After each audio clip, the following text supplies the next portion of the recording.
E aí pessoal, beleza?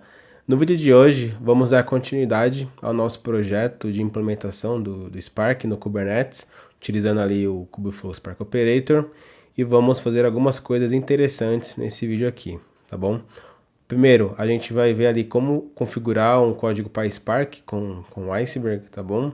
Depois, como referenciar esse job estando no S3, tá bom? Então a ideia aqui é que tenha um job Python ali, PySpark no S3 e ali a gente consiga referenciar no arquivo YAML, né, esse caminho remoto do S3.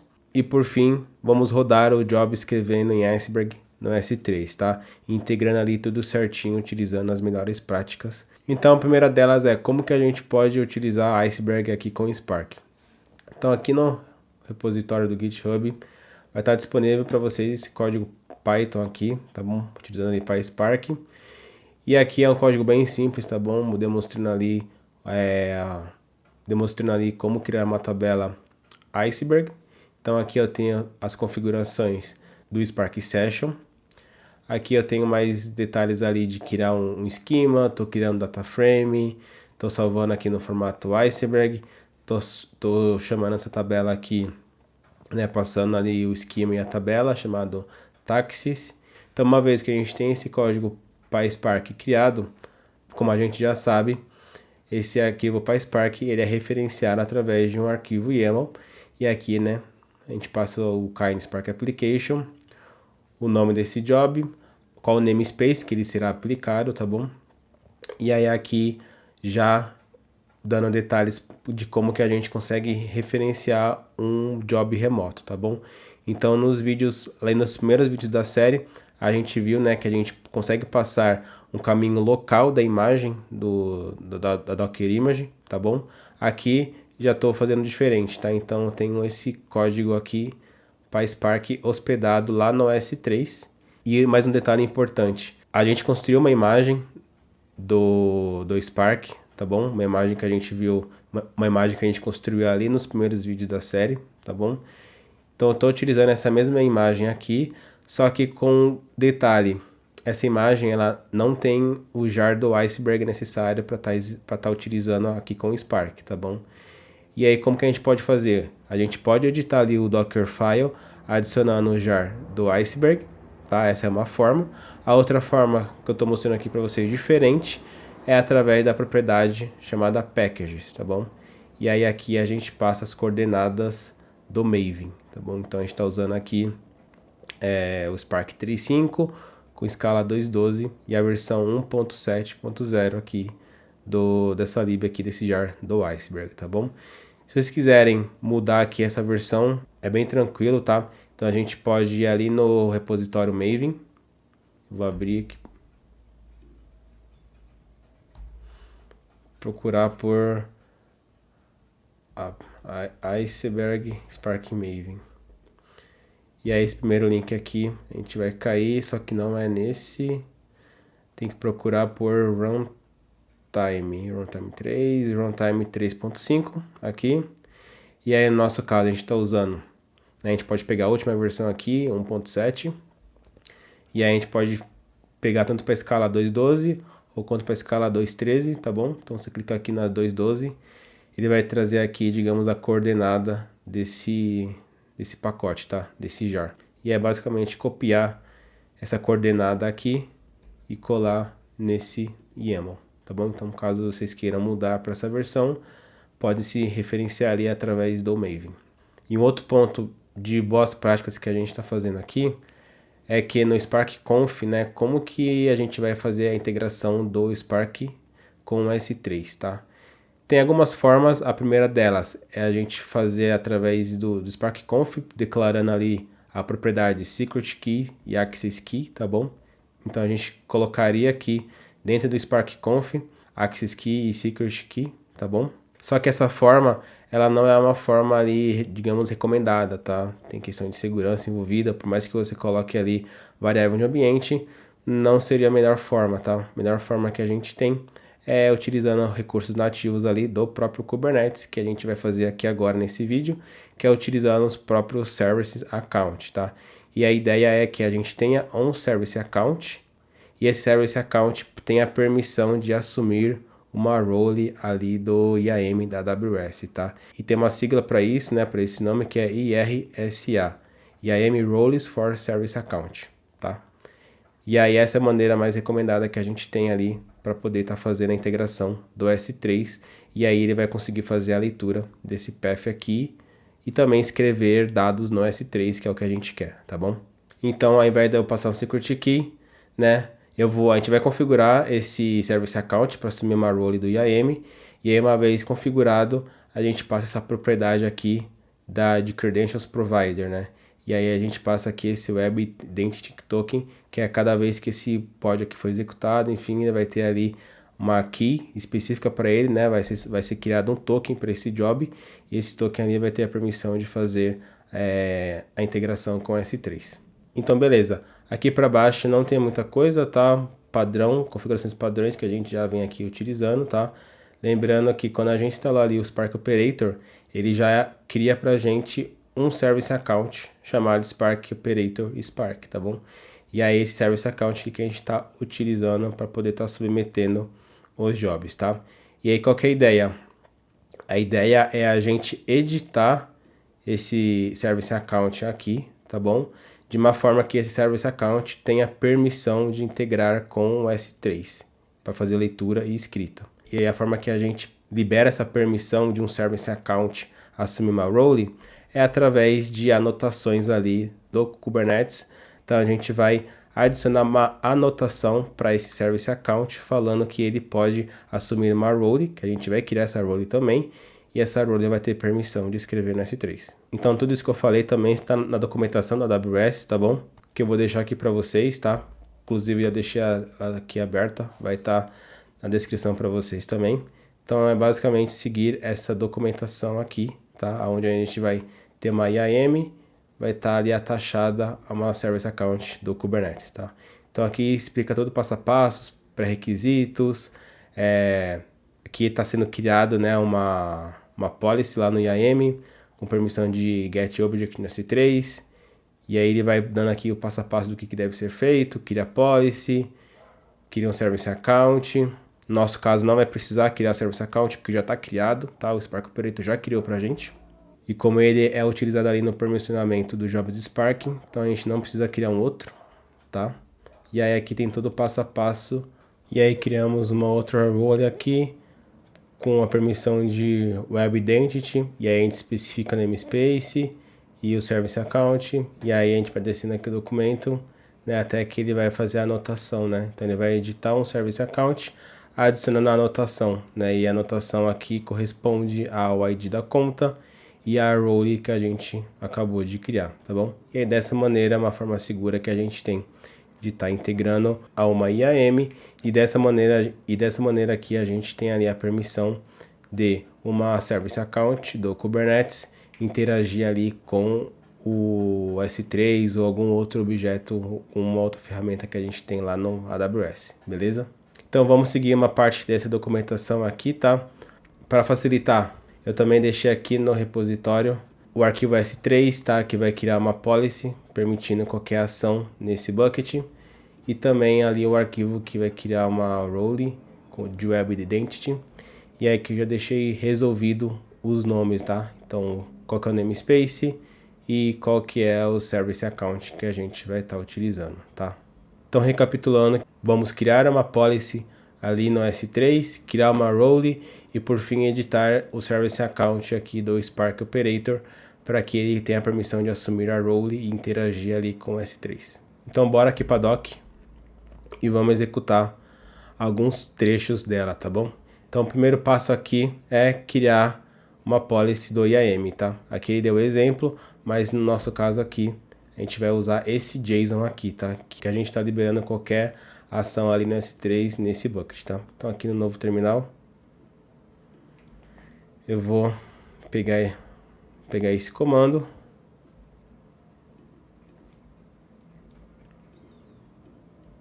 vou colar aqui, só que aí eu vou trocar para ele tá dentro de infra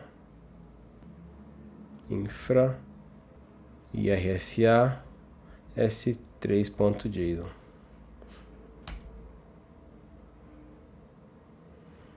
Beleza, aqui ele retornou esse conteúdo aqui pra gente. Foi criado. Agora qual que é o próximo passo? É criar e associar uma role. Então ele dá duas maneiras aqui, utilizando EKS, linha de comando EKS. A que a gente está interessado é via CLI, mas lembrando aqui ele está criando um Service Account, a gente não vai criar um Service Account porque a gente vai utilizar o que já existe, que é o do Spark Operator. Então aqui ele pede para preencher essa variável, então vamos executar. Então a ideia é que nessa variável aqui eu tenho o ID da minha conta, esse OIDC Provider, esse AWS Region eu não setei, então vou setar aqui. Estou usando a US Issue 1 e aí eu posso copiar esse comando inteiro aqui.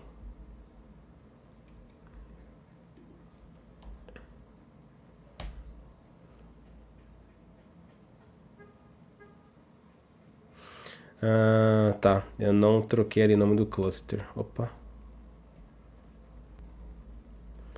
Nosso cluster é EKS Data.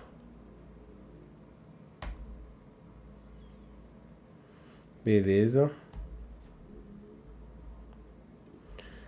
Passo aqui já foi. Agora a gente tem que citar mais duas variáveis. Então é exportar a variável namespace e o service account, tá? Então export namespace Spark Jobs, que é onde os jobs vão rodar, e o outro é o service account. Export service account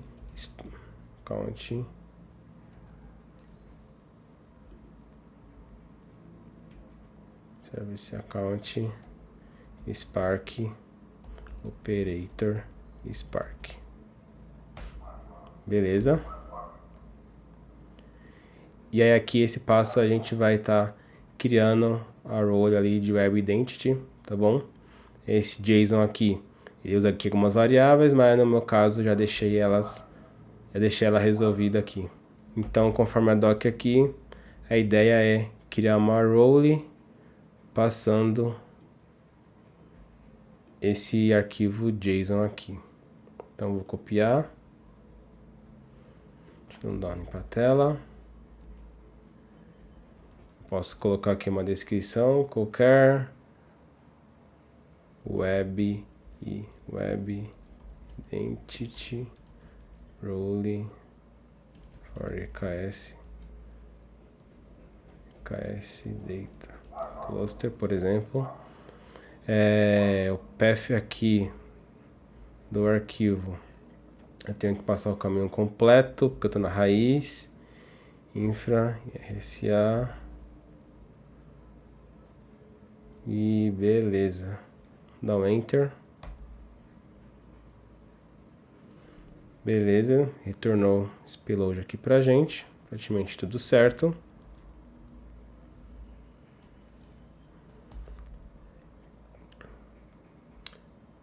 A gente criou a role, agora tem que atachar ela aqui. Então, copiar esse comando, colocar aqui, beleza. E aí aqui de fato a gente vai adicionar uma anotação, tá? E aí a role ficou com my role, beleza, a gente não trocou. Poderíamos ter trocado, colocado nome mais legível aqui, tá bom? Mas beleza, vamos seguir assim. Só que antes de aplicar, vou mostrar aqui para vocês, quer ver se a gente vir aqui no canal VS, se eu pegar esse service account aqui e apertar o D de describe, ele vai dar um describe desse service account. Deixa eu aumentar um pouquinho aqui. E aí a gente pode ver que não tem nenhuma anotação aqui, tá bom? Tá como none. Beleza? Então vou só rodar esse comando aqui agora.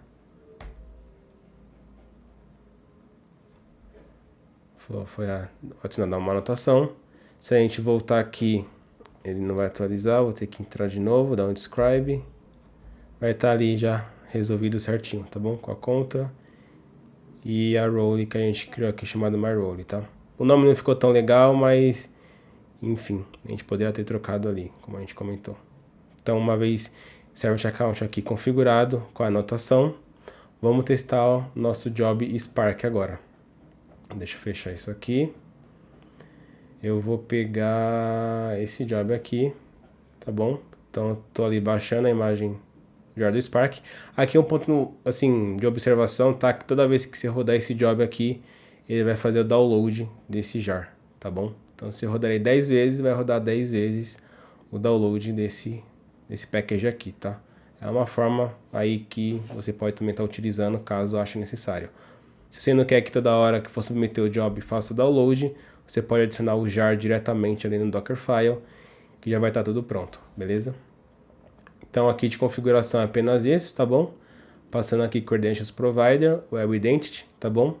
E o Service Account. Então a ideia aqui é que a gente agora consiga ali interagir com o S3 sem a necessidade de passar Access Key e Secret Key, tá? De uma forma bem mais segura para a gente estar trabalhando. Então vamos executar esse Job Spark aqui, tá?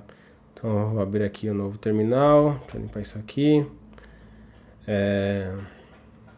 Vou entrar na pasta Job já. E aí eu vou dar um kubectl apply -f taxi job.yaml created, isso abriu com a 9s aqui já no namespace Spark Jobs, já está em running. Se eu ver aqui, apertar L para ver o log, já consegue ver, está executando. Deixa eu aumentar um pouco isso aqui. Se a gente for reparar aqui no comecinho, ó, ele mostra que fez o download ali, tá vendo? Opa, peraí, fez o download, tá vendo? Da imagem do iceberg ali pra gente. O que ele reclamou? Table view not found. Tá. Provavelmente eu não criei essa tabela aqui.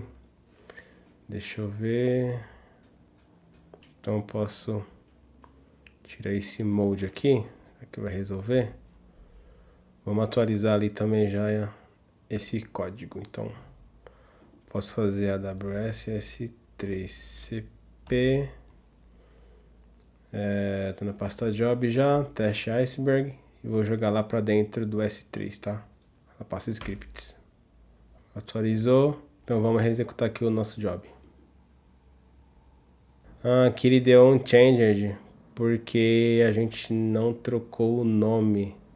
Então o que acontece? Aqui, toda vez que a gente submete um Spark Application com o mesmo nome, e não faz nenhuma alteração aqui nesse YAML, né, ele não identifica nenhuma mudança e permanece com esse estado aqui de unchanged. O que a gente poderia fazer é trocar aqui o nome do job, colocar, por exemplo, um 2 aqui, um outro nome qualquer e executar. Ou então a gente pode deletar esse job, a gente pode deletar esse Spark Application manualmente. E a gente pode fazer kubectl delete Spark Application, o nome do job, e aqui é o namespace, tá bom? E a gente dá um enter, deletou, e aí só dá um apply aqui de novo.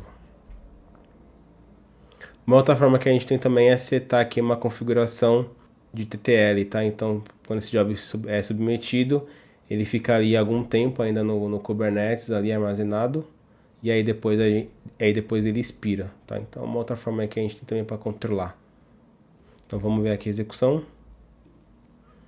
Deixa eu voltar. Tá em running, já criou o driver e o executor ali.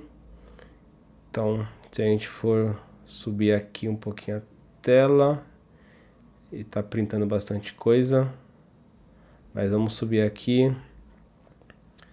Ó, ele fez o download ali do iceberg, do jar, e aí iniciou algumas coisas, iniciou o warehouse, tá? E aí aqui ele printou ali pra gente o data frame que a gente tinha declarado ali no job, tá bom? Então é isso, o nosso job funcionou, foi escrito ali no S3, então se a gente vier aqui no S3, atualizar, vai estar aqui Warehouse, Demo, New York City, Táxis, e aí aqui data e metadata aqui do Iceberg que ele utiliza ali como formato de arquivo, tá bom? Bom pessoal, nesse vídeo é isso, vimos ali bastante coisa, então a gente viu ali uma boa prática da gente estar utilizando Services Account para assumir uma role do IAM. A gente viu também como utilizar o Iceberg aqui baixando o jar, poder executar esse job, tá bom? Então vejo você no próximo vídeo.